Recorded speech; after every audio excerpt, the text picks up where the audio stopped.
Yeah. Good afternoon, everyone, Work stinks. including Eddie, who works in my office. Hey, guys, ready to go. It's great to have the students out.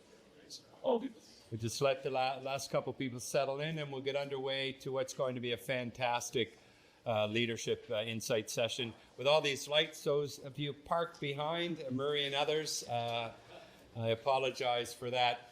Welcome to the Center of Automotive and Mobility Studies, our inaugural summit. We've had a fantastic morning, and our special guest this afternoon, I'm not going to introduce him, but I do want to honor the fact that we have a great leader and great businessman here in Thomas Dahl, and you'll be introduced. But I did get a note from John Dionis out in Peninsula Subaru, and he wishes he was here as well. So you'll be introduced, but welcome again.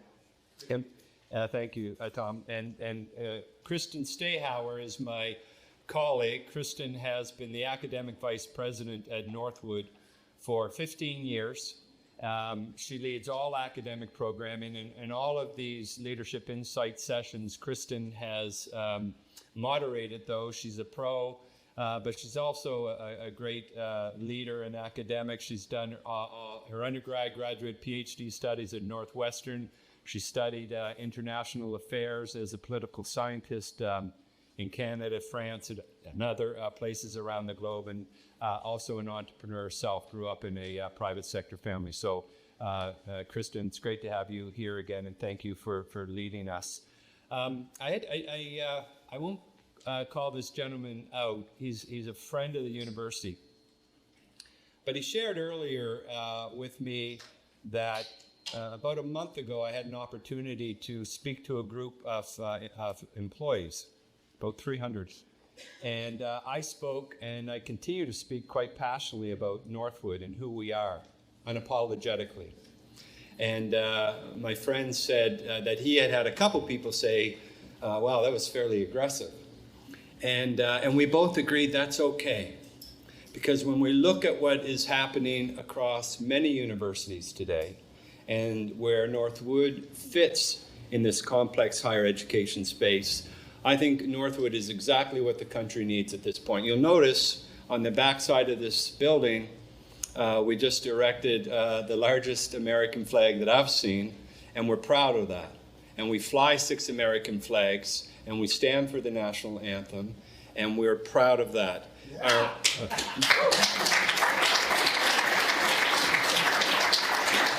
And what fundamentally we are as an institution is America's free enterprise university.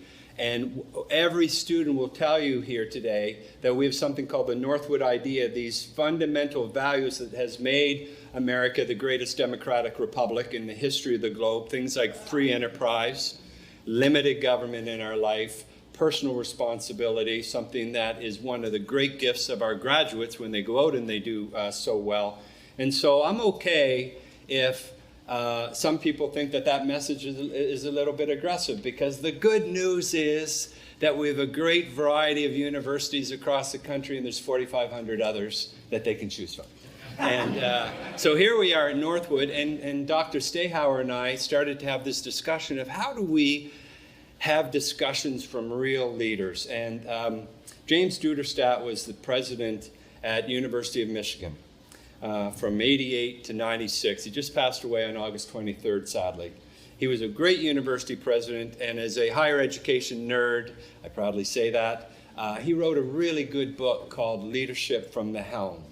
What's it like to run these complex universities and from his office? And it had a great influence on me. Kristen and I started to talk about this and say, how can we transfer that into leadership kind of writ large? And that's where Leadership from the Helm, this program started. And we've had great business leaders.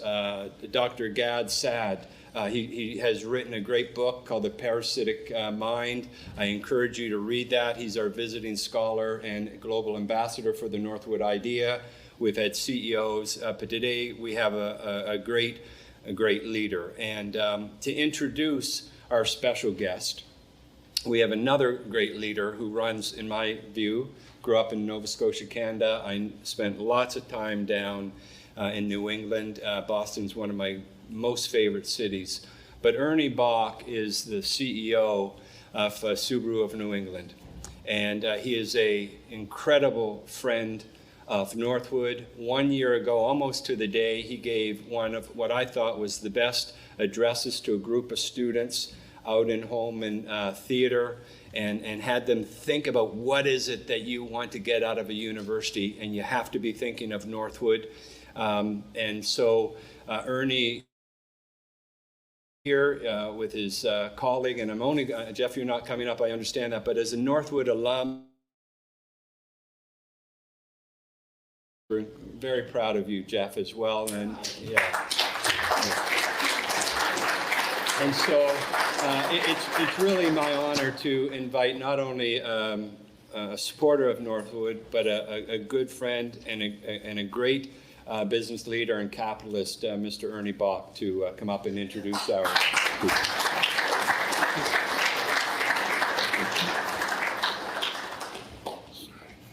Can you hear? Everybody can hear? Maybe goose it up a little. I was going to button my jacket, but I'm going to take it off. It's so hot in here. So I cannot tell you how proud I am to be here. I am just beside myself to address everybody here, the students especially. I hear this was an optional thing to go to. I'll tell you, the gentleman that I am going to introduce, you are going to thank your lucky stars that you have heard this gentleman. To me, he is one of my mentors. If there was a Mount Rushmore for Subaru, this gentleman would absolutely be on it. I am so proud to introduce him, but before I introduce him, I gotta tell you something about me. If you're not familiar with me, I'm gonna tell you. So I am third generation in a family company. Last month, was very significant in my career. My family company turned 86 years old.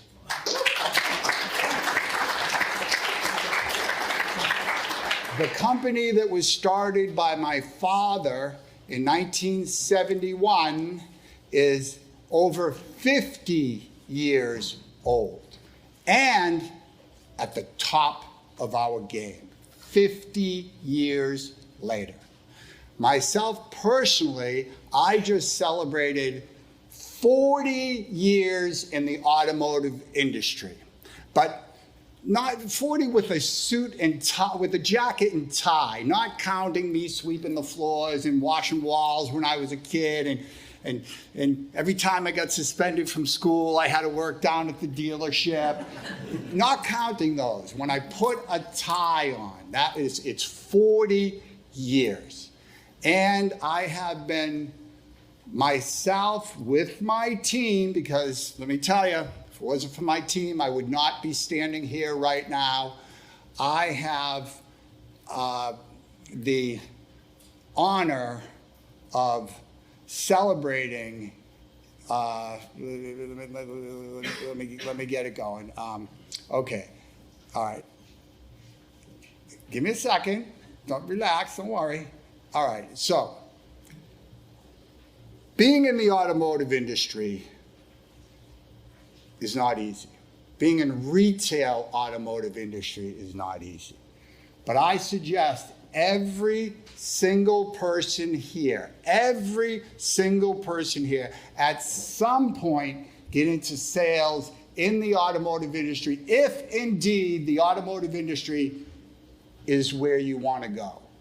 It is a must, an absolute must to be in sales. You can go to any psychology course or anything. The human condition is broken down on the sales force. You will see shit that would just blow your mind, all right? And I gotta say that now it's a lot more calm than it used to be. Back when in the 80s and you know, touching a little on the 70s, it was out of control, ridiculous. It's literally what you see in the movies was happening on the showroom floor. But that's all gone. That's all gone. Don't worry about that. You can still learn. Everything is great. The gentleman that I'm going to introduce, I met in the 80s. In the 80s. Casually, not, you know, I was with my father, he was running the company, and I was a little upstart. And I met this gentleman. I didn't have to do business with him, but I met him. And I don't know what it was. When I met him. I said, this guy's got his shit together. I gotta watch this guy. This guy's good. And then in the early 90s, I first went to Japan, and I've been to Japan every year, pretty much every year. I mean, 9/11 I didn't go, when they had the Fukuyama meltdown with the nuclear power plant, I didn't go, but pretty much every year since 1986, I've gone to Japan and met with people at Subaru. And then in the early 90s, my father used to bring me to tag along.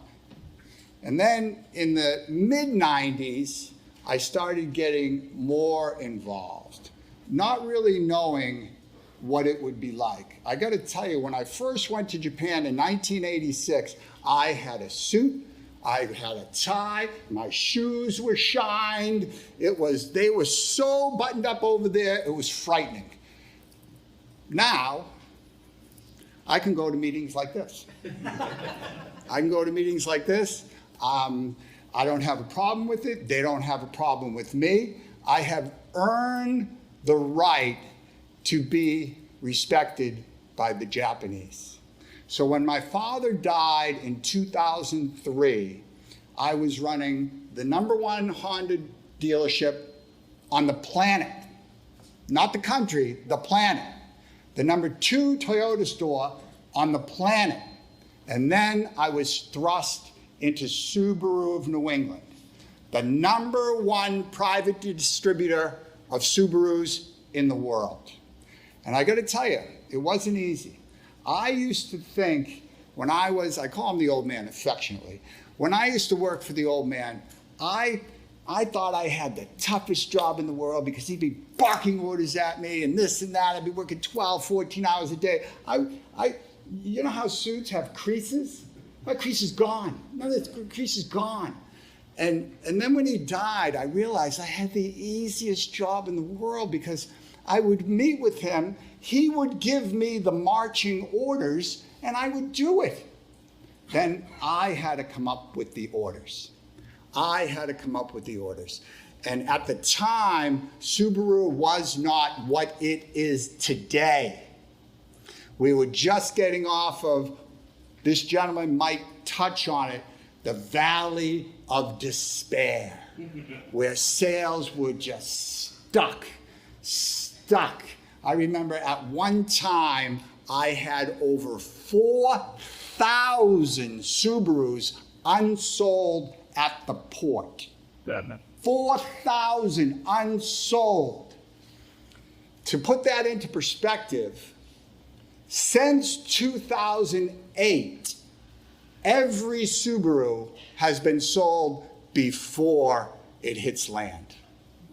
So we don't carry any inventory. It comes from the boat to the prep to the trucks out. But it wasn't always like that.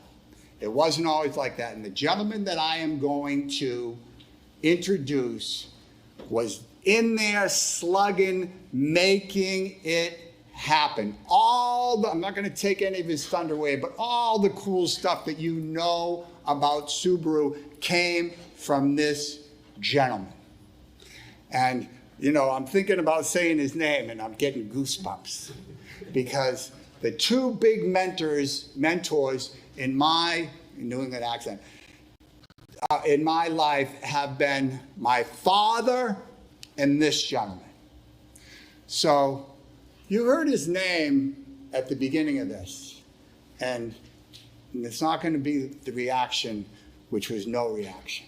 All right, so strap in. Ladies and gentlemen, please welcome the former president and CFO of Subaru of America, Tom Dole!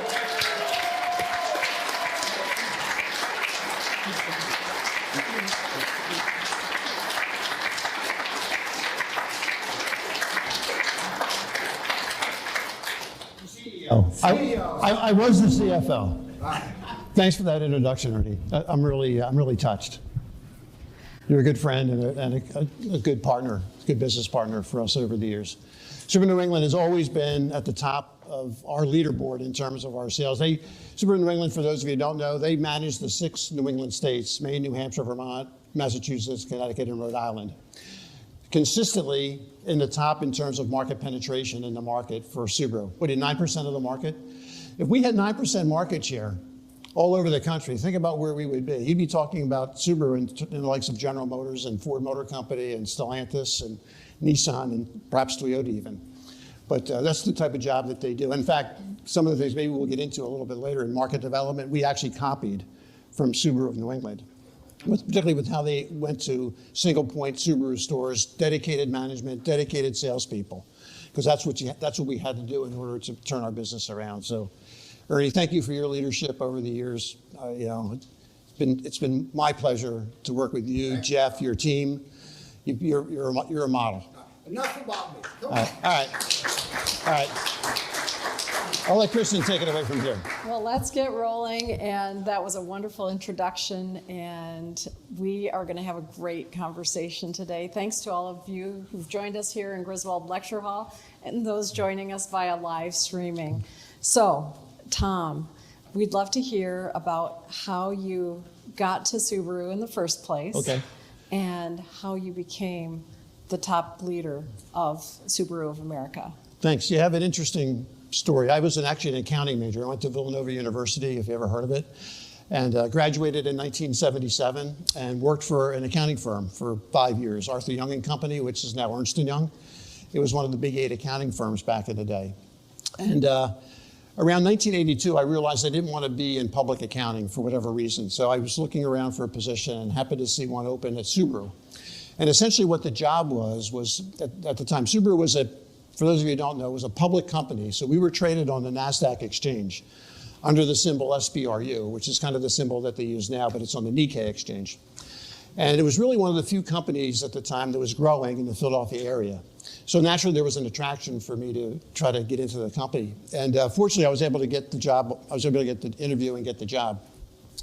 And my first job, to be honest with you, was called operating procedures, was basically a glorious internal audit job. And essentially what I was responsible for doing was understanding the key systems of internal control at the company. So cash receipts, cash disbursements, inventory, sales, parts inventory, because at the time our parts inventory was high for the size company we were. And that's kind of gave me the background as to knowing what the operations of the company were. Over time, I became the CFO in 1992, primarily because the current CFO at the time resigned because he didn't want to sign the tax return. Because, to be honest with you, because It's a bit of a red flag. a little bit. Well, Ernie alluded to it. The period from when I first joined Subaru in 1982, the company was doing fantastic. It literally was like a bank that sold cars. I mean, the cars would come in, they'd be immediately sold. We would get the cash, and the cash would be invested. But by the time you get to 1985, 1986, Ronald Reagan's the president. The country's not doing very well. The dollar is too strong vis-a-vis some of the competitive countries that were out there, like Japan, for example. When I got there, it was 360 yen to the dollar. But over a very short period of time, in order to resurrect the American economy, Reagan decided to pursue a weak dollar policy. So what that meant was the yen-dollar exchange rate went from 360 yen to the dollar down to 80 yen to the dollar over a very short period of time. So we go from selling everything we can get our hands on in 1986 into 1987, 1988, really through 1994, where the price of the car got out of line for what it was in terms of its size and whatnot, and we lost our market share. We lost our way. And part of the reason why we lost our way was because, and we'll probably get into this a little bit later, is the people that were running the company at the time came from somewhere else. The company was just being professionalized in the early part of the 80s, so they brought people in from Nissan, they brought people in from the Ford Motor Company, or you might remember some of those gentlemen. But they never really looked at the company from the standpoint of building the brand so that it could withstand the types of market pressures that it was going to be put under as business cycles tend to go, right? So they never really built a brand, and they really looked at it as a way for them to get rich, because when you work at a domestic company, you get stock options. It's something that when you work at a Japanese car company, you're not going to get stock options. So they looked at it more as a way to get rich. And as a result, they never really built the brand. And Subaru, from a technology standpoint, is very unique in the industry because we have a horizontally opposed boxer engine, which means the pistons go this way, as opposed to a V or an inline engine where the pistons are going up and down or sideways like this. And so what that means is you have to have two sets of everything. You have to have two sets of heads. You have to have two sets of cams, two sets of exhaust, okay? So it's a much more expensive engine to produce and to manufacture. So our margins were a lot smaller than other brands that were out there. So we had to operate on a much thinner margin than everybody else did. And as a result, you know, we lost our way. I mean, from 87 through 94, we damn near went out of business. We were losing, I was telling Kristen last night, at one point we were losing $6 a second.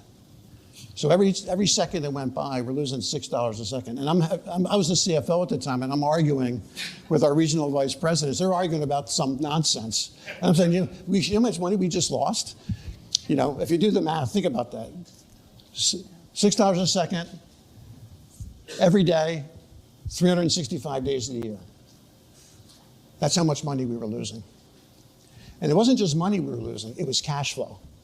Any business will tell you, if business stops today, that's why 9/11, and that's why, you know, the event that just happened with COVID where they shut the economy down. Any business, I don't care how capitalized you are, you're only 6 months away from going out of business if business stops. Because what happens? You have no what? Cash. You have no cash flow. Enron went out of business. Right?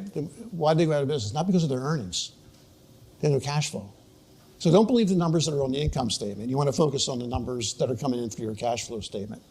And that's why retailers are good operators. They understand the importance of cash flow. So that's kind of a little bit about my background. And then I took over the management of the company in 2006. Could you tell us a bit about how that all happened? Was that your goal? No. How did... I was happy. Let me tell you something. I was happy just being the CFO of the company at the time. And a gentleman that Ernie was alluding to, who also belongs on the Mount Rushmore of Subaru, is a guy named Mr. Mori over in Japan. He came to me and said, hey, listen, I think, having worked with you in the past, that you might be able to resurrect our company and take it to the next level. But he said to me, well, why should we give it to you? After he starts offering me the position, he says, why should I give it to you? And I said, well, I think I know what not to do, which sometimes can be just as important as knowing what to do. Because I had seen what everybody had done. I'd seen the successful years coming out of the late 90s and into the early part of the 2000s. We were successful. I saw what worked. And then I saw what happened after the early part of the 2000s when that key management person left. A sales and marketing guy came into the role, and we went right back to selling just like everybody else. Selling based on price, selling based on low lease payment, selling based on 0% financing. And Subaru, we had a saying at the time, we can't out Honda, we can't out Toyota. But that's exactly what we were trying to do. And we're getting our teeth kicked in. Because the scale of the market for us was completely different. So we had to fix all that. And in the beginning, it was hard. You know, when I took over in 2006, 2007, it was really hard because I was the bean counter. Remember, I was the financial person. Financial person, you're not supposed to be running this company. Who are you? Even as late as 2013, one of the advertising agency people said, "Well, Tom, you don't know anything about advertising." Yeah. You know, because as Ernie alluded to, there wasn't a commercial or an idea that came out of that place that I didn't approve or tell them what to do in a lot of cases. But it was a lot of fun. I'm sure we'll get into a lot of the stories behind some of this stuff as we go through the 2-hour discussion. And you took the helm in 2006. What did you do immediately to get results? Because the clock was ticking with Woody-san. What happened at Subaru? I'm sure a lot of companies were like this. We never really built a culture at our company. It was a very hierarchical company. In that the executives all thought that they were right. They had all the answers. You're an idiot. Just do what I tell you to do. That was kind of their mantra. When they really didn't know what to do at all. And so the first thing I did, really, I spent like the first week just writing up a visions and values booklet that still exists today that talked about what we want to do and what we wanted to accomplish, the types of people that we wanted to have at our company. We weren't, believe me when I tell you this, at the time, we were not a nice company to work for. We were mean, we were nasty. It was awful. The morale was horrible. But we try to recruit people today who are nice, that want to work with other people. A lot of the things you heard this morning from some of the people that were on the panels discussions. You know, we want people to understand some of the things that you're going to go through when you're living your life. You're going to have family issues, divorces, kids that are on drugs or alcohol abuse. We want to be there to support our employees because our employees are the number one partner for us. And of course, our retailers are our business partners and our vendors are our business partners too. And we have to make everybody feel like they're part of it. But we had no culture. Because at the time, the culture really started to come about in probably the late 70s, early part of the 80s, with people like Sol Price for FedMart, Sam Walton. You don't build a company the size of Walmart if you don't have a culture. And he had a very strong business culture. Jim Senegal, the great Jim Senegal from Costco, had the opportunity to spend a lot of time with him over the years. Build a culture. And if you go into a Costco today, you'll see what that culture is all about. It's about focus on who? The customer. That's the only thing that matters. So we did that, and then we implemented a lot of changes to the advertising and the marketing right away, because we were organized at the time. We were organized around big regional offices. We had 5 big regional offices around the country. And the regional vice presidents, they were all powerful. They had their own accounting departments, they had their own marketing and advertising departments, so it was very difficult for us at the national level to implement any type of consistent marketing or advertising theme. In addition to that, you could never get a hold of a regional vice president. Why? Because they had access to all of the advertising and marketing. They were always on trips somewhere. They were going to Wimbledon, Roland Garros, watching tennis tournaments, going to U.S. Open golf tournaments. This is nuts. This is a company that's dying. This is a company, when I say this, we almost went out of business 3 times in our lifetime. 1972, 1973, right before the first Arab oil embargo. Second time was in 1991, 1992, when I first met Ernie on that trip, that fateful trip to Japan in 1992 at the Shannon So restaurant at the top of the Century Hyatt Hotel. And the third time, believe it or not, was in 2005, 2006. That's why a CFO got the job, because we needed to watch everything, right? We were just in such dire straits, and of course, it all got fixed very, very quickly, almost immediately. And we worked on the product plan. Right. Also, we introduced new products in 08, 09, and 10 that were the 3rd generation of the Outback, the Forester, and the Impreza line. And then on top of that, in 2011, we brought out the Crosstrek. And so the combination of all of those products really galvanized Subaru and allowed us to grow. But the primary reason why we were able to grow is we built a partnership in a very short period of time with our distributor partners, Subaru of New England, Subaru Distributors Corporation, and with our retailers, and with each other. And we had to fix ourselves first. Believe me when I tell you how bad it was. There's no way we could convince the retailers to come along with us if we didn't project the type of character and the type of people that we needed to project, because otherwise we just see right through it. It wouldn't have worked. So we had to kind of fix ourselves for it, and that required a lot. Believe me when I tell you, I think there was only one person left in the marketing department by the time we got through. We didn't lay a lot of people off, but we reassigned them back into sales or in the parts where they came from, because they weren't advertising, they weren't marketing people. And unfortunately we had to get rid of a lot of people too. But we had to do what we needed to do, because otherwise we were gonna go out, and that wasn't an option. I only had 3 years to fix it. Yeah, because it gave you. But in the middle of years, the, right? and also in the middle of the 3 years, we had a financial crisis in 08 and 09. And fortunately, because of what we did and the Subaru ad fund that got implemented, and in combination with the new products that started to come in 07 and 08 and 09, we grew right through the financial crisis. That's when we knew we had something. Then right after that, we had the earthquake and tsunami. That Ernie couldn't go to the meeting, and that's because the Fukushima plant, I was over there, by the way, the day after the earthquake. It was awful. Couldn't wait to get back home. There's so many directions we could go, and we have a QR code on the program, and so if you'd like to submit questions, and we have a question that is a perfect segue right now, I think. What impact has branding had on Subaru's success? Was the Love campaign influential to your success? Branding is everything. Your brand is who you are.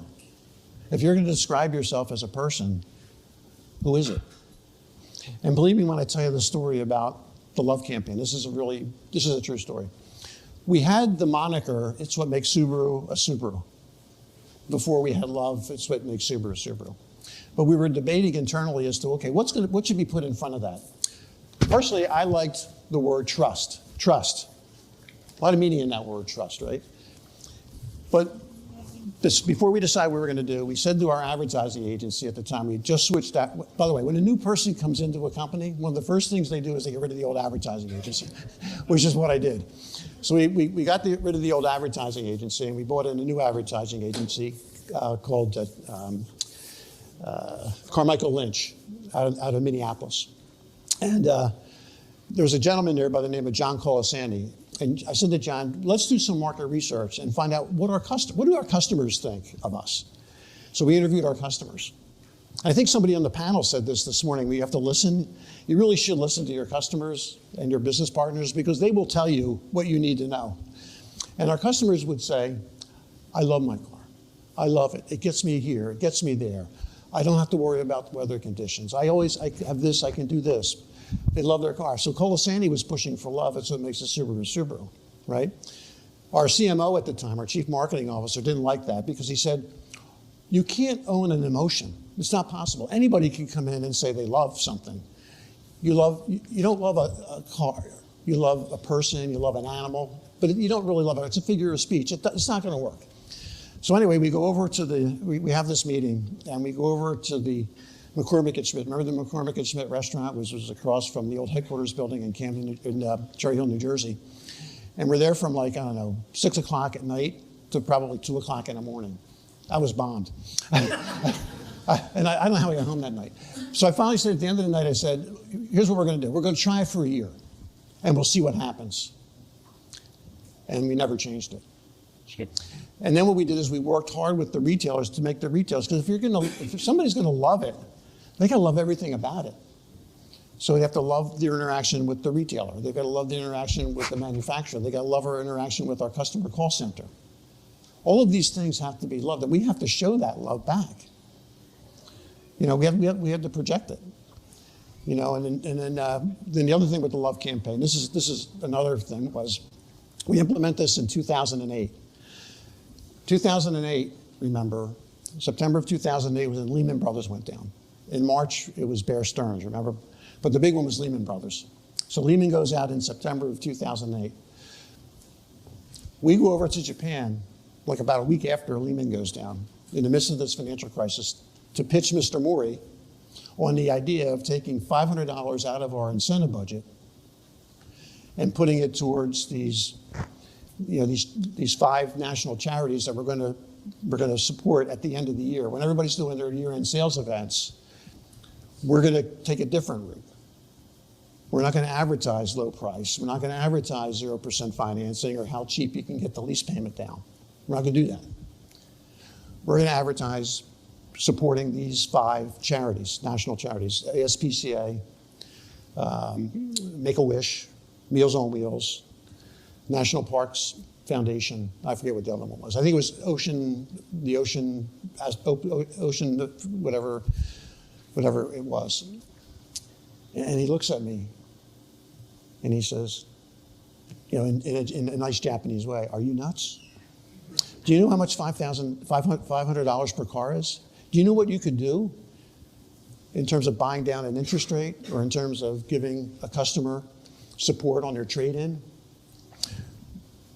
Mori-san, if we do that, we're going to be just like everybody else. This is a chance for us to truly demonstrate and separate who we are compared to the competition." Now, Japanese executives will never tell you, never give the answer, but they will say something like what I'm about to tell you. He said, "It's on you." Okay, if it's on me, I'm going to do it. And that's kind of how that whole thing started. But branding is everything. The other interesting thing with the Love campaign was we had the 5 national charities up to about 2013 or 2014. Then I had this epiphany hit me. I said to myself, why are we doing these 5 national charities? In 2013, I said, why are we doing these 5 national charities? The retailers are the ones that are selling the cars. Why not let them select a charity of their own so that they can contribute to? And then we'll do check presentations. We'll have them go out into their communities. We'll have the local press come in. We'll do a lot of PR on it. And that's exactly what. And that was genius because it got the retailers involved. And some of these check presentations we're a small company compared to the larger companies that are based here in Michigan, as an example. But when you give $25,000, $30,000, $40,000 to a local charity, it does make the hair on the back of your neck stand up because they're so efficient with how they make that money go and how far it can go. That there's some of these things I would go to. I couldn't speak. I was just so teared up. It's so emotional about the change because that's what it's all about. It's making those changes in our local communities to make them better places to live and work too. You know, we still have the 5 national charities that we still contribute to, but now the customer can select either one of those 5 national charities. They can split it if they want, between the retailer's charity. But most of the retailers do a very good job now of having that money directed to their local charity. We have retailers that have donated over $1 million. I think the top one was Colorado Springs, Gunnar Uberger out there. He's donated over $2.5 to $3 million now to his own local charity. We have retailers whose their hospital wings being named after them. Because every year, as long as we continue this program, that money's going to go into their local charity and help the community. And that's what we're here to do. That really takes embodying the brand to a different level when you're showing it in that kind of tangible way. You have to show it. Rather than just saying it. Yeah. And then people started to copy it, which is okay. People would come to me, like I think Hyundai or Kia or somebody was copying it. Mazda copied it at first, but I think Kia's doing like the Drive for Good or something like that. To me, that's okay. Because they're helping the world to be better too. We have a responsibility for that. We have to, we have a heart. I mean, that's the thing that you see with these retailers here today on the panel. These people have hearts.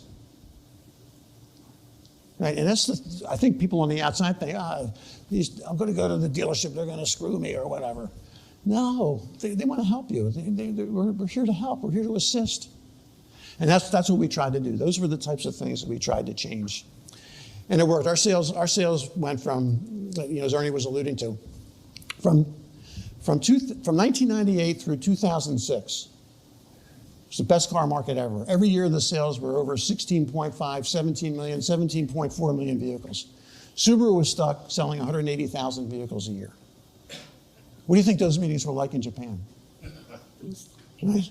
I'm glad I wasn't part of the sales team, but I was in those meetings. I saw the abuse they got, particularly during the dinners, right, Ernie? At the dinners, there's an old saying in Latin, in vinos in veritas, in wine. There is truth.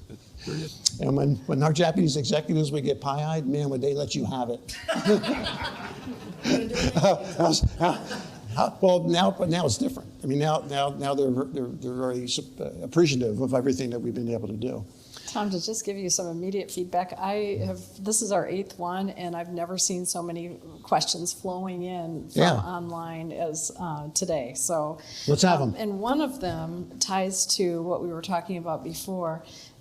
What leadership principles have been most important to you in steering Subaru's success? So I think that's a nice segue into the 12 lessons that we've distributed in the room, leadership insights, 12 things we did to create a strong, vibrant culture. And I'd love for you to give us a tour of each of these. So let's start. Get and put the right people in place and then take care of them so they will take care of the customer. That's right. Loyalty. Right. What is the purpose of business?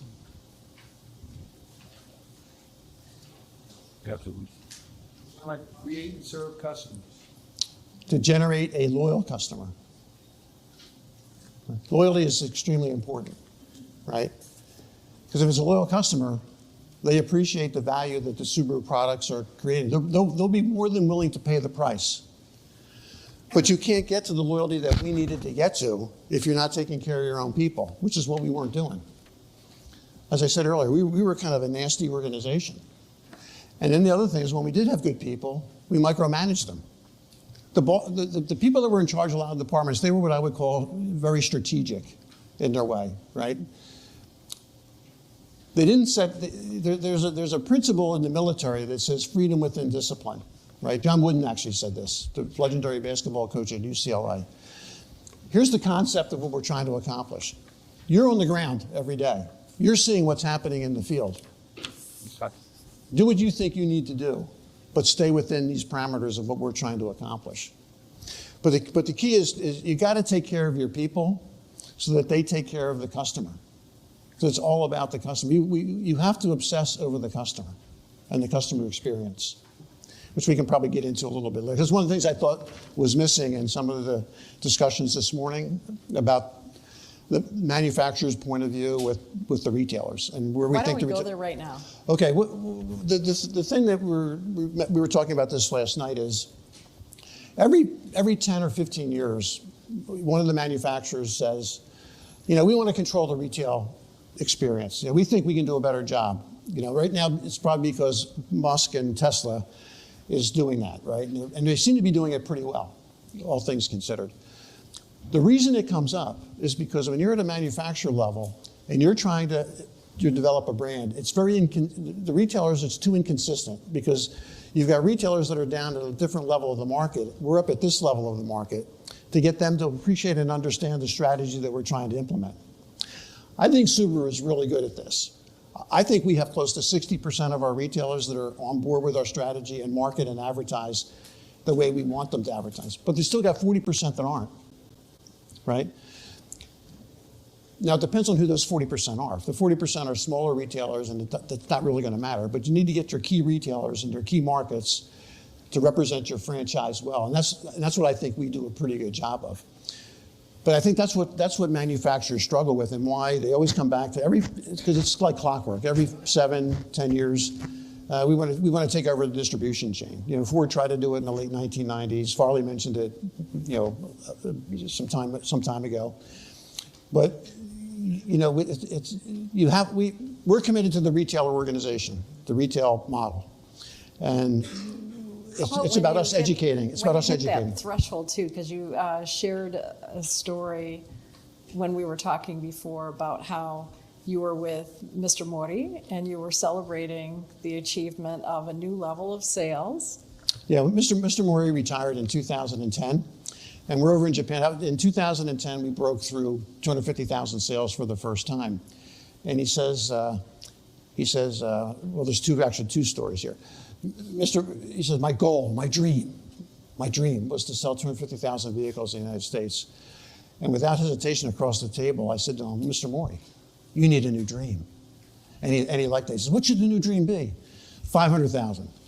Come by, 500,000. So we all drank up to 500,000. Just 3 years later, Just 3 years later, we exceeded 500,000, but it was a different president under President Yoshinaga. And Yoshinaga's doing all the compiling that night. And I said to President Yoshinaga, I said, we didn't sell those cars. And he looks at me, what do you mean we didn't sell those cars? We sold over 500,000 vehicles in the US market. We sold those cars. No, the retailers sold those cars. And when you look at your business from that perspective, because now you're putting yourself in the position of that retailer, because they're all sold one at a time, right, Ernie? And they're sold individually to people, right? And so it's important to keep that perspective in your mind, So that's another thing that we try to. We don't call our dealers, we call them retailers, because they're retailing a product, and they have to really understand the value that they're creating when they're talking with the customer and speaking with the customer about Subaru. We want them thinking on a high. We want them. Anybody go shopping in a Hermes store or LVMH store, and you see the experience that you have when you go into those stores? That's kind of what we were trying to do, in the context of being in the car business. So it's a great segue to your second lesson. You must set the example of loving your business, and soon everyone or most people will catch the passion. Yeah, they will. It's true. If you can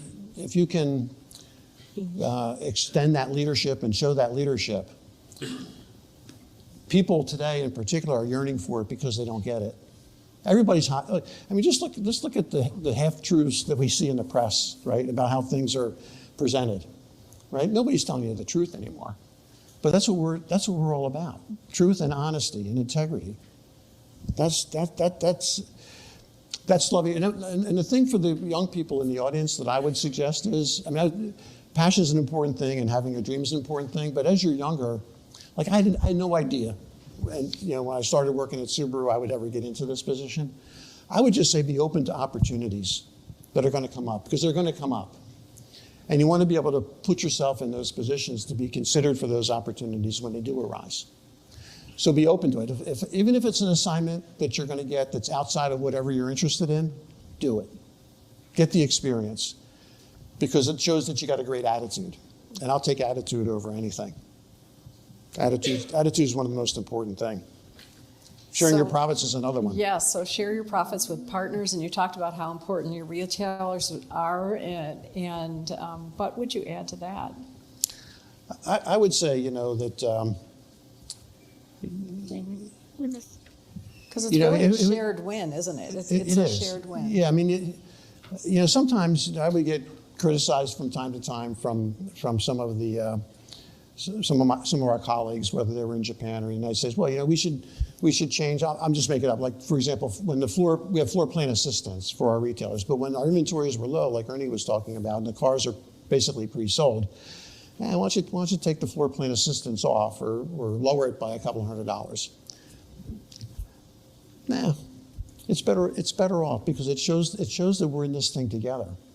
And honestly speaking, if I can make the retailers profitable and I can get that owner principal to understand what Subaru is doing here and helping them with their business, they're going to be more willing to invest in the franchise. They'll build us the facility that we need. They'll hire the right people. They'll train them the right way. So that's why I always thought it was very important. And it is true, it comes back to, we made more money than we've ever made, for Subaru Corporation by doing this. And then Motivate people, yeah.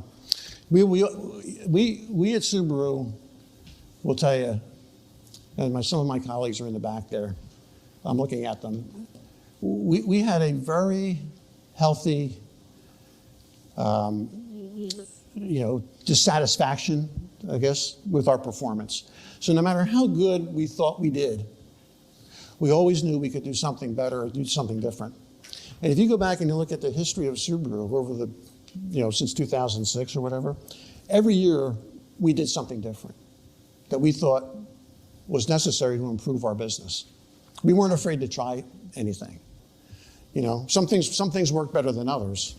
But we set high goals, and then we always expected to achieve them. And when we got them, we celebrated and had some fun over it. But at the same time, we realized, hey, there's more to it. There's always a next level. There's a thread of communication through all of your lessons as You, well. you can't communicate enough. You know, I would do like a monthly newsletter. And I remember when I first did it, people said, just do it quarterly. Not much happens in the car industry or business over a monthly basis, but they're wrong. So many things happen. You can tell them about what happened in the previous month. Here's what's going to be happening in the current month. Here's the advertising programs we're running. You know, here's other things that are happening. Here's what some of the recognition our retailers have gotten, and put it in there and communicate that. And this is really important, I think, because, you know, if your partners understand what it is you're doing, you know, the more they understand, the more then they start to care about their business. And once they care, there's no stopping. I got to tell you, if we didn't run out of cars because of, you know, COVID and whatnot, there's no question in my mind by the time we got to 2020, 2021, nationally we probably had 1 million cars. But COVID happened and they shut everything down, and I never expected that to happen. But yeah. You touched on appreciate and recognize earlier. What would you like to add to that? I would just say, you know, you've got to recognize the people that brought you to the dance. And in a lot of cases, believe me, money's great, but a lot of times people will do it just for the motivation, just for the attaboy or that or girl, you know. And that's, you know, we always try to do that. I mean, we always were trying to appreciate, and you know, that goes in with the celebration. Like we have a company cheer, you know what I mean? Like, right, we have a company cheer, and it's a 337. It's a takeoff of a chant that they do in Japan that we kind of adopted for the United States. And it got to the point where after every meeting, whether it was a sales meeting, a regional meeting, whatever, we would do the 337. And if you're lucky, maybe after we're done here, Ernie and Jeff and Scott Farabee in the back and Christian will come up and we'll demonstrate. That sounds like a great idea. We'll demonstrate, but then you're gonna have to participate with us. It's pretty easy, but it's fun. How about listening? Listening, well, that came up earlier in the conversation with, you know, the panel discussion. Your business partners and your customers in particular, they know where the warts are. So it's really important to listen to them and not to be defensive when it happens. You know, Rome's not built in a day, and some things are going to take longer than others to fix. But a lot of what would come out of these listening sessions is I'm a big whiteboarder at our company. Like when I first took over in 2006 and 2007, you know, we were always at the whiteboard trying to figure it out. You know, and actually in some of the departments we did it like twice a year, where we'd get the feedback, whether it was from our retailer partners or our customers. Okay, how can we make this better for the customers? And you know, we changed systems, we changed processes to try to get better because of that. What's one of the big changes that came out of that comes to mind? Well, the way for example, one of the ways was the way we processed warranty claims. You know, we changed the entire way. If you go back to 2006 and 2007, it was completely different than the way we ultimately ended up doing it. But we did like with the Subaru ad fund at the time. You know, we allowed only certain types of advertising, but because of what would come in, we said, okay, we'll let the retailers use it to cover some of their website, or we'll let them use it to cover some of their training that we thought they needed to do. Because you can't, somebody mentioned it earlier at the panel discussion, you can't train enough because there's so much turnover at the retail level. And it's really important for a brand like Subaru for us to make sure that our salespeople and the people that are service advisors, that they're trained properly. So that's really important. How about exceeding customer expectations? You got to try to exceed it, no matter how difficult you might think it is. You have to first know what they are too, right? Yeah. To be able to go beyond. Yeah, but in many cases, all the customers want to do is be treated nice. When they come in, they want to be listened to. If you tell them you're going to have loaner cars available, have the loaner cars available. You know, get them on their way. Make it easy for them. You know, somebody said it earlier today, which is true. The friction points, get rid of them. You know, make it easy for them. You know. One of the things we emphasize to our students is that regardless of the industry, we need all types of skill sets. You illustrate this beautifully, being an accounting major who became CEO of one of the great companies. How does controlling expenses and pricing, price, volume, and cost fit into that? Because I'm sure that's what they were expecting from you initially, but then you were so much more. Well, think about it, right? I mean, Your gross profit is the difference between your revenue, right, and revenue per unit and your volume minus your costs. So really any business has three drivers of profitability. If there's any more out there that you know of, well, please let me know, but I only know of three of them, right? And so most people, and this is a culture thing that we had to get over with our Japanese executives. Most people, if you tell them, well, we have to improve our business operations, what will they focus on, Ernie? What will they focus on first? Costs. They go to cost. They want to cut costs, cut people, cut expenses, right? But what if you could focus on volume? What do we need to do to grow the business? Because at the time that I came in, the average Subaru retailer is only selling 330 cars per year. They can't make any profit. They can't invest in people. They can't invest in facilities or systems or processes. We need to get that volume up. How can we redeploy the costs that are going to get us a better return on that investment? So we spent a lot of time on that when I first took over. And the other thing is, that first point is really important, because the way I would explain it to my executive team was that as a business, we had to grow at least 3 to 5% a year. Why? Because costs go up. People want to get salary increases. Healthcare costs go up, right? So you've got to, now, there's ways you can grow the 3 to 5%. It doesn't have to necessarily be volume. Some of it can be price. And that's an aspect. I could do one of these presentations just on pricing, right? Hold a discussion on pricing and how to fix a price and set a price. That's probably for a different day, right? If I asked, this is true story. Back, Tom. This is true story. If I asked most people in this audience today, what's better? You're in a market situation like we're in now. The market's only going to be 15.5, 15.7 million vehicles. It's 1 million less than it was back in 2019. It looks like it could be permanent, right? So what's better? Cut my price or let my volume go down? What do you think's better? Your volume. That's the answer. But salespeople will say, cut the price and keep the volume up. But seldom does it ever happen that you're going to keep the same volume. So what have you done? You've given profit away. And more importantly, you've given cash flow away. So when you're in a situation like this, let the market kind of calm down. That's one of the things. Like I was a seasoned veteran, right? So nothing fazed me. Let the market kind of come down to you. Let it come back, and okay, let's see what we need to do, right? But too often people go to the cost side. They don't go to the volume side or the pricing side. Now, you could argue over the COVID period, some manufacturers went to the pricing side too much. And now they're paying the price for that, right? You were sometimes, like one of the retailers spoke about earlier today during COVID, where a lot of retailers increased the price because they could. And now those customers are coming back to market, and they, you can't fit them in. And the other thing is, in our business, everything is about numbers, right? When you get down to it. So, for example, this ties in with pricing and volume and so forth. We knew at Subaru that every year of our owner base, we know that about 14% of those people are coming back into the market that particular year. So and by the way, we're a small company. We're not like Toyota or Honda that's got, tens of millions of cars that are out in operation. We have basically 5.5 million over the last 10 years.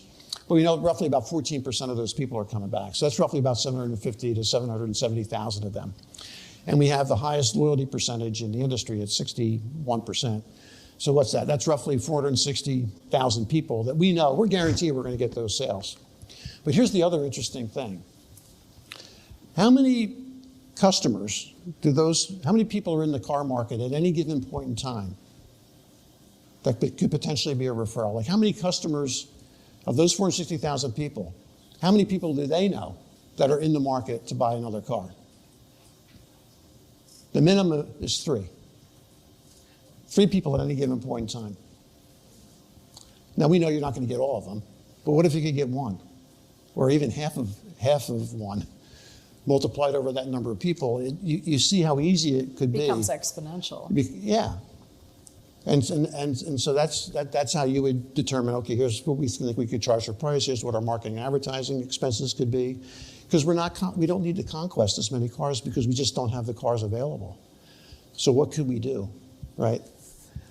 But, that's where like this machine learning, and somebody mentioned earlier, AI, where your generation is going to be, this generation coming up is going to be utilizing all of these things to truly help businesses guide decision making that are going to have to be made. Because we were doing it at Subaru.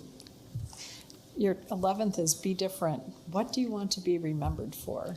What a great question, not only for a company but for you personally. When I was at Villanova, my freshman year, first semester freshman year, my first class was an economics class with this gentleman by the name of Dr. Gardensky. I couldn't understand him. He had such a strong Polish accent. Couldn't understand him. My next class at Villanova, you had to take religion or philosophy. And so I figured I had taken enough religion classes because I came up through the Catholic school system. I didn't need any more religion, so I took philosophy. So I ended up in this guy, Father Van Fletteren's class. And I go into the class, and he comes in, he runs across the stage, he blesses himself, turns to the crowd and says, in your life, what do you want to be remembered for? Stone cold silence. I'm 18 years old. I just want to get out of this class. And he says, I'm not expecting you to answer that question. But he said, if you can't answer that question, by the time you're 50, your life will have been a waste. Right? So you don't have to figure it out right away, but it is important to try to, you can be, that's what I admire about Ernie. He's a successful businessman, but he's also a good man in business. And there's a big distinction between the two. Right? You can be a good businessman, but you can be an asshole. Right? But when you're good, and people are attracted to that, and that's what it is that we're trying to do. I told that story at our National Business Conference in 2017 to the retailers in Denver, and that was pretty impactful. Yeah, I know there's one of the questions that you had raised. Like, what do you want to remember for? Yeah. It's really important. What's your legacy? What's your legacy? But fortunately, you don't have to figure that out now. You've got plenty of time and plenty of years to be able to do that. How would you sum up yours? Mine? I would say, like, on the business side, it was pretty good. If you ask my wife and kids, they thought I probably should spend more time because when I was working, and we were trying to build the company. We were trying to build something. I probably didn't spend as much time with my two sons as I probably should have or could have. But it was fun. I enjoyed every moment of it. I think, if I had to do it again, I'd do it all over again. I have really no regrets. I've enjoyed every minute of it. I've got great relationships with people all over the country, all over the world, for that matter. I can go anywhere, and I can walk into any Subaru retailer in the country, and probably somebody will recognize me. But it's fun. But it's also knowing that we made an impact. We've helped our retailers, we've helped our communities, we've helped our employees, we've helped our retailer employees. We've made everybody to be better people along the way. And when we first started this program, I remember a couple of your guys in New England would come up to me, and we rolled this thing out at a National Business Conference in Philadelphia in 2006, and they said, Tom, this ain't going to work. This isn't how you sell cars. This is stupid. You're going to take us down. Same guys came back when I retired and said, I remember telling you this, and I remember that. And you say, you've changed my life. You've changed the way I look at things. And that's really rewarding to me. It makes you cry. It really does. You go back to your room at night and you just say, wow, we changed lives. We changed lives. And that's the opportunity. I remember every day when you're talking with customers, you've got that opportunity. You're changing people's lives. They're depending on us for their transportation needs. And we're the experts. We can help them. So take that opportunity. That's very serious. Those points you make tie into your 12th lesson of taking a long-term view. Yeah, sometimes when you're younger, you want to rush your career. Remember, it is a marathon. It's not a sprint.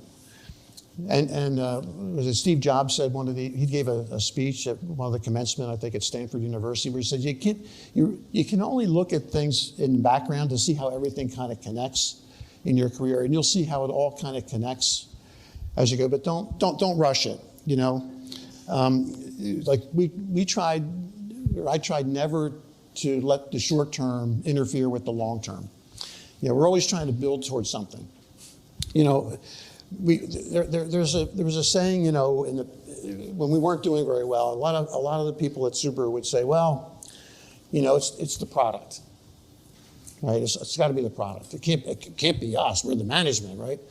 But in business, it's either one of two things, or maybe it's a combination of the two.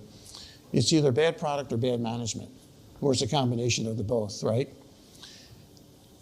And I'm convinced. I know sometimes people disagree with me on this, Kristen, like particularly the salespeople. I'm convinced that the product, at most, is 50% of the equation. At most. It's probably not even that much. It might be 30% of the equation. The other 70%, 50 to 70%, is how we represent our product and our services to our customers. You can have a third-rate product and still sell the bejeebies out of it, right? If those salespeople are truly committed, right? That can happen. But if you're not committed to the product and you're not committed yourself, it's all going to kind of fall apart. That's a perfect segue into a question we received online. Yeah. What is your advice for an upcoming vehicle salesperson with learning to adapt to new trends in the automotive market? What was the first part? What is your advice to an upcoming vehicle salesperson in learning how to adapt to new trends in the automotive market, especially with that part of the equation, the 50% and all of that? Well, you've got to make sure remember you want to be perceived. If you're a salesperson or you're a service advisor, when customers come in and have to get their car serviced, you know, you're the resident expert when it comes to the product and the expert as it relates to that dealership. And you need to get that point across to that customer has to feel comfortable. Because at the end of the day, what did we talk about earlier? We want that customer to remain loyal, right? You want to get referrals. You want to be perceived as the expert. And you want to perceive to be their person in the car. We have situations where we have salespeople leave one store and go to another. The people follow the salesperson. They don't stay with the store necessarily. They go with the salesperson. Talk about loyalty. You talk about loyalty, absolutely. You know, that's what they're trying to get. Now, and the other thing I'll say is this young generation that's coming up, they're going to be the bridge between all of these new technologies that are going to be converging over the next 5 to 7 years. You know, with AI, with all the technology that's in the car. You know, like one of the questions you had asked me earlier, I don't know if we'll get to it or not, was who would I like to have dinner with? And it's the guy, that Jensen from NVIDIA, Jensen Wang, whatever his name is. Because when you think about the bets that he made, and the fact that these cars literally could be running around on NVIDIA chips, right? Because they're so far along and so far ahead of everybody else that's out there in terms of, you know, advanced driving technologies and driverless car technologies and so forth. Like, what made him think of this? How did he think of it? I mean, and then not only that, he implemented it. It's amazing. So that's one of our questions from our students was, what do you foresee as the future for the automotive industry? I think the future is great. I mean, some of the people were talking about it earlier on the panel discussion. I think, you know, you're still going to have an internal combustion piece of the industry. You're going to have hybrid. So in other words, a combination of an electric vehicle with an internal combustion engine, and you're going to have EVs. You're probably going to have hydrogen. There's going to be a lot of things that are going to sort themselves out over the next 10 to 12 years. But as somebody aptly said here, a lot of the manufacturers, we've all spent a lot of money on developing these technologies. So it's going to happen. The question becomes is how long does it take to happen?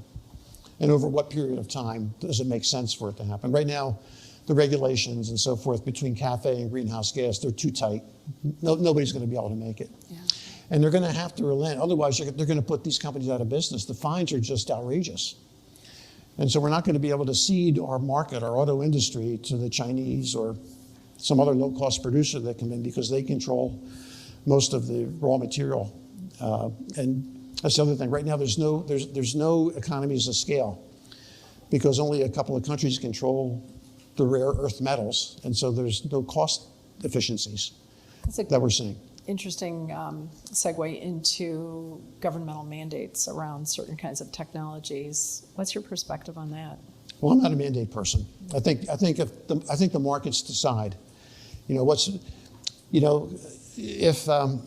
Tesla was designed to meet 50% of the market, believe me, other manufacturers would be trying to copy them as quickly as they possibly could, and not only copy them, but actually improve on the technology. So I'm not a believer in mandate. I believe, do I think the Earth is warming? Absolutely. There's no question about that. Okay, now the question is, how do you transition an economy as diverse as ours is, with all of the moving pieces that it has, and do it over a period of time where you can manage the dislocation that's going to occur, right? And that's what has to be further thought through, in my view. We have another question from online. What advice would you give your younger self? Good question. I would say, actually, Rebecca talked about this earlier today during the panel discussion with the people are going to question you on everything. I mean, they did with me, and particularly when I took over. Tom, this isn't how you do things, and they're going to make you second guess yourself and second guess what you think is the best decision that you could make. Now, it's important to get this feedback. You want people to give you feedback. You want people to tell you where they think you're full of it or not. But at the same time, you have to. I think we might have been able to proceed on some of these things that we did faster if I wasn't so deliberative. In some cases, just would have done it and say, well, okay, we'll worry about the collateral damage later, because everything we did turned out. For example, when I talked earlier about the retailers and the hometown charity piece to it, right? It took close to 2 years to get that through, our marketing and our advertising department and our legal department. Because, it's human nature. Nobody wants to change anything. Hey, why do you want to change it? This is working great. Look at our sales results. Do you think fear plays into that? Do I think what? Fear plays into that? Maybe. I think they were just, it was working okay with the 5 national charities, and we're having an impact with those 5 national charities. But man, when you talk about the impact that you can have locally over 630 retailers or whatever we have, and the impact that has on all of these different people and the communities that they're serving, I mean, it's mind-boggling, and it worked.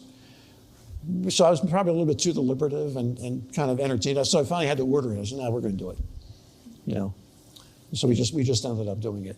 And it was, and now if you look back on it, everybody says, "Geez, I don't know how we didn't come up with that idea on our own." It's like everybody. It just kind of took off, and it's worked tremendously. But more importantly, it galvanized our brand together, right?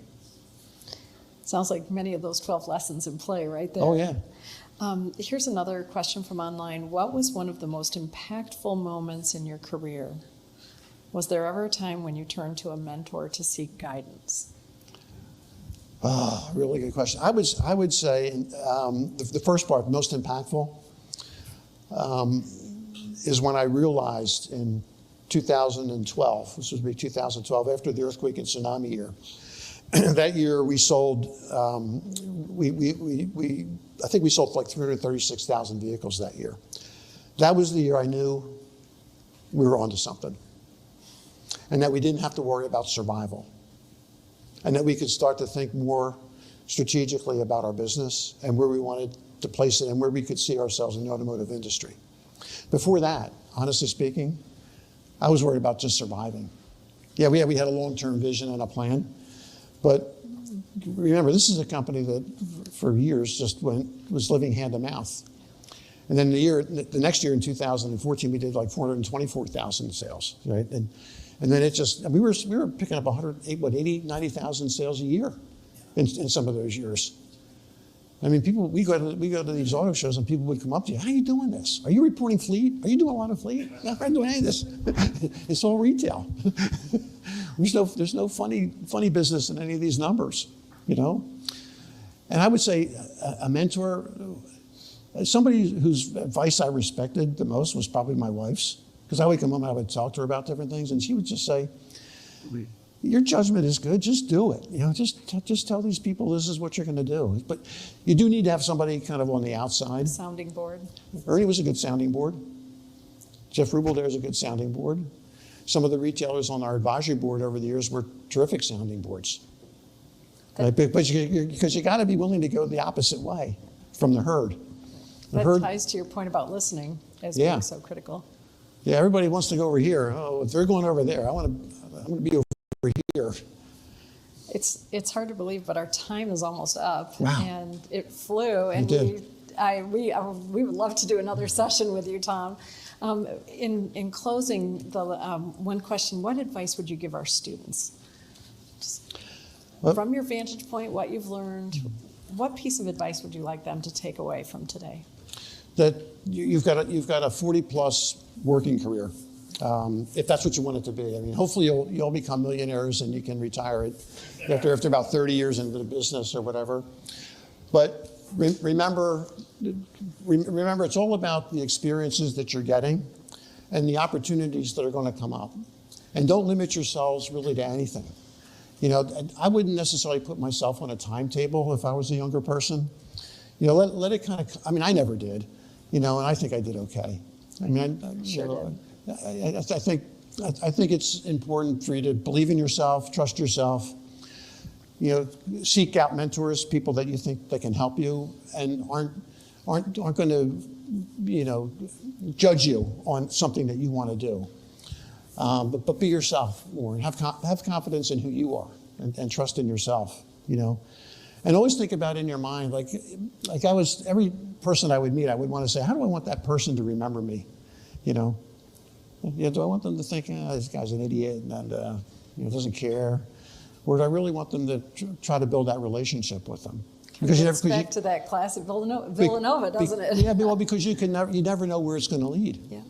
You never know what opportunities are going to come up. And you'll be surprised, you know, I think 5 years hence, you graduate this year, for example, 5 years hence, some contact that you made remembers you, or they see you someplace. Or you come up to them and say, hey, you were at this automotive summit event at the Northwood University. And next thing you know, now you've got a connection. So don't rush your careers. You know, take your time. You know, love every day, love every minute. Jeff Bezos has a saying: every day is day one, right? That's how you have to look at it. You know, and I think so many times we as people, you know, we have this gift called memory, right? But at the same time, the memory can be bad because it forces you to remember things that you might not really need to remember. And here's a good reason why the good Lord in his wisdom created the day and the night, so that we could sleep and forget about what passed, because you can't change the past, right? You can only worry about what's happening today and what's happening into the future and where it's going from here. That's why, like a lot of people, you know, at the company, well, we did this back then. Well, it's a completely different market situation, right? But you got to look at what's happening today, and then trust yourself. I know in my particular case, I wished I had trusted myself a little bit more, you know, but that's just me, you know. Well, your insights are valuable not only to our students, but to all of us here, and we thank you. No, my pleasure. Yeah, thank you. Thank you. Thanks, everybody. Before we wrap up, though, we'd like to, I'm going to, wait, please, everybody. Before we wrap things up, I'd like to invite Dr. Dave Oventhal, Subaru of New England Professor of Automotive Strategy, and Alex Mazon, the Northwood University International Auto Show Chair, to the podium, please. Thank you.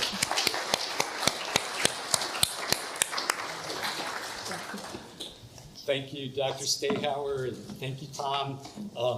Just an amazing capstone to an incredible day today. I want to thank Ernie and Jeff for being here and welcoming me to the Subaru family, so it's a real honor. A few things that stood out for me today, and you really touched on it also, Tom, was, and already Jeff, we talked about was long-term brand building. And it's so important that we short-term thinking, we forget a lot about that. And those are the things I really want to bring back to the students, and hopefully everybody in industry has learned that too. And, an example of that, which if you don't know, just recently it was the 30th anniversary of the Outback. And that's decade after decade of work. And not just what you guys have built, it really shows now, the legacy of what you've left us. But in the recent Consumer Reports, Subaru came up as the second-rated brand, just 2 points behind BMW, and ahead of Toyota, Lexus, Honda, Porsche. So all your effort and your work over the years is still going on. It's still getting better and better. So it's amazing to see that. And It's a great team we have at Subaru. yeah, And the management team is there. They're hands-on the best, and they're going to take it even further. and it's the other key topic that you brought up is culture. And that the two L words, love and loyalty, but loyalty to your employees as well as loyalty to your customers. The example of customers following salespeople. So thank you for those two critical points that I hope everybody remembers and uses. And thank you so much for being here during the auto show. And talking about the auto show, I'd like to bring up Alex, who's the chair of this. He's done all the work for this week.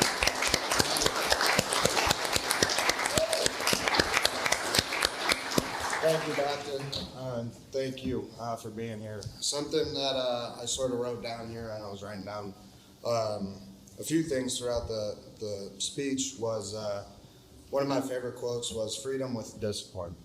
I think that speaks a lot to what we do here at Northwood University.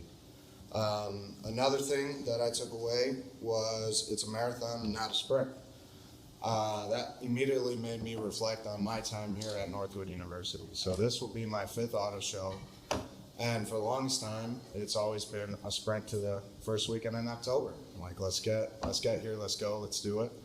And now that my final first weekend in October is here, it's like, wow, it really is a marathon, not a sprint.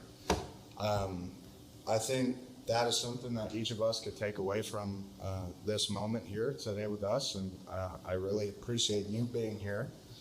Thank you, Alex. Thank you again for allowing us all to benefit from your leadership insights.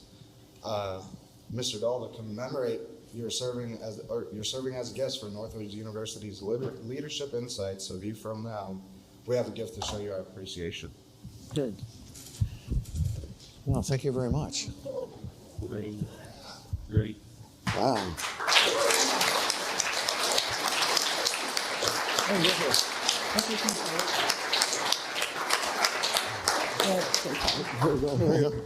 Yep. I'm honored. Me too. Thank you so much. Thank you, Alex. Thank you for being here. Yeah. Wow. You just can say one word and we'll Okay, sure.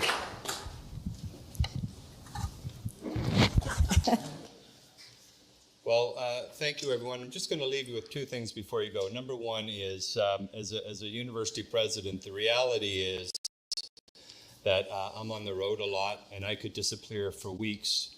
The efficacy and success of a university comes not from the president, comes from our faculty.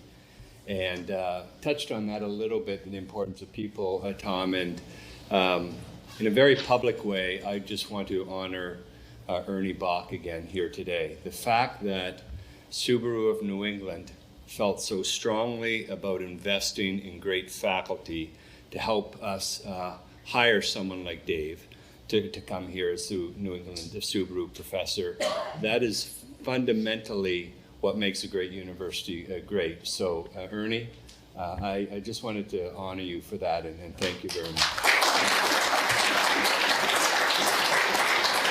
And for Tom, I spoke to Tom earlier. I'll just let you look behind the McDonald curtain. There is a child's park that had to be built, and they needed to raise, I think it was $50,000, having real trouble raising it. Sometimes we don't know what money is anymore. 50,000, that baseball player's making $1 million. We lose track of what money is, and there was no success in getting that built until people have started to talk about the why, the love behind the need for this children's park in a very poor area of the city that we were living in. And when we were able to start to talk about we needed to build this, we don't need the money, the 50,000, just to build a structure. You needed it to allow single mothers to get out of their houses at the end of a day, for children to have exercise, to connect and bond with one another that they might not have otherwise. It was only in having that discussion about building love and community, much like what you've done to move Subaru away from being a low-cost provider to one, as you said, Subaru is built on love and community.